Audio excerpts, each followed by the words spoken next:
A single line of code, that's all it takes for attackers to hijack your browser. I'm Luvan Petrov, a penetration tester at AMATAS, and today let's talk about how cross-site scripting makes that possible and how you can fight back. A little primer on web browsers. Browsers take HTML, build a DOM, apply CSS for style, and then run JavaScript. That's the pipeline. Think of a page like this. HTML becomes the DOM, CSS dresses it, and JavaScript makes it behave. That means that if an attacker manages to get their own JavaScript onto a web page, your browser would run that as if it were part of the legitimate web page. That's what we call cross-site scripting. Cross-site scripting is a slightly historic name. The key idea is that the browser runs scripts that weren't supposed to be there, code coming from an attacker but executing as if it belongs to the trusted site. In other words, the attacker's script crosses into the trusted site's execution context and runs with that site's privileges.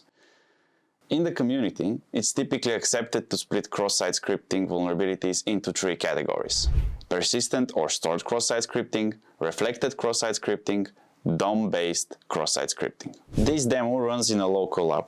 Do not test cross-site scripting on systems you do not own or have permission to test. These payloads are for demonstration only. I have prepared a small lab here to showcase the different kinds of XSS vulnerabilities and their impact. Firstly, we have the vulnerable application event board. We have a user account and an admin account. Additionally, we have the hacker's website, evil.com. Let's start with the stored XSS variant. In the announcements page, we see that every user can post announcements for others to see. Let's check it out. Okay, it works. Now let's see if we can inject JavaScript. We'll annotate the start and the end of our payload. Our payload consists of an HTML image tag. The image tag purposefully uses an invalid source.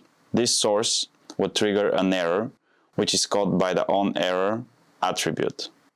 Once the error is caught, the JavaScript inside the onError attribute is executed, and that JavaScript throws a browser alert with the caption hacked.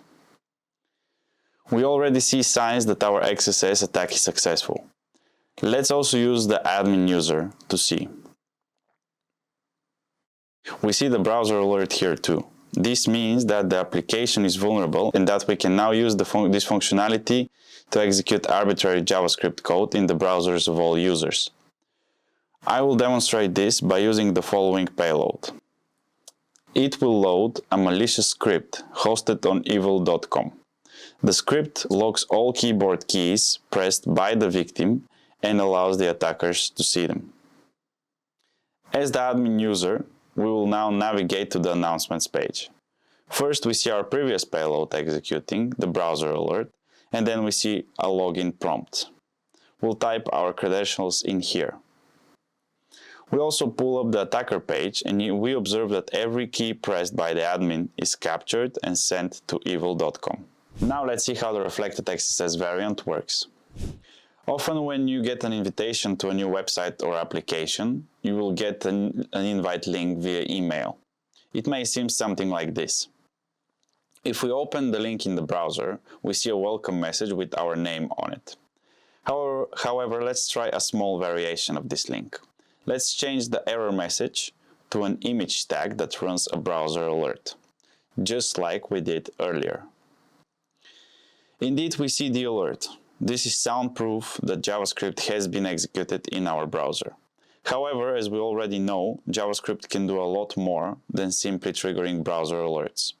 We will show this by changing the welcome message into a script tag that loads an external script hosted on evil.com. This time, the name of the script is still.js. We open the script in our browser, and we turn our attention to the evil.com website. We see that our cookie has been captured. This is bad because we can now use that cookie to log in as the admin user. This allows us to access privileged information and perform administrative actions like deleting user accounts. Imagine if such a vulnerability was discovered on Amazon.com, Google.com, or any other major website. Most users do not look past the domain name, so you can be certain that many people would fall for this scam. Finally, we'll quickly cover the third type of XSS, DOM-based XSS. DOM-based XSS occurs entirely on the client side. Here we have two preview containers that take our input and display it. The first one passes our input into the inner HTML JavaScript function. The second one simply displays it as a string. We see that the first one was treated as HTML and thus our payload executed, whereas the second one didn't. Now let's analyze the vulnerable code and also how to fix it. Our lab setup here is created only for demo purposes and it uses specific technologies like Jinja 2. The specific implementation in Jinja is different than in .NET, for example, but the underlying principles are the same and we will try to explain those. First, we'll fix the persistent XSS example. In the vulnerable example on the top, the template renders a.content with safe, which tells Jinja not to escape the HTML. And in the fixed example on the bottom, the safe keyword is missing. This tells Jinja not to trust the input here and to escape the HTML. Now let's see the reflected XSS fix. In the case of reflected XSS, we once again see the same strategy, omitting the safe keyword to tell Jinja to escape the HTML. But what does it mean to escape the HTML?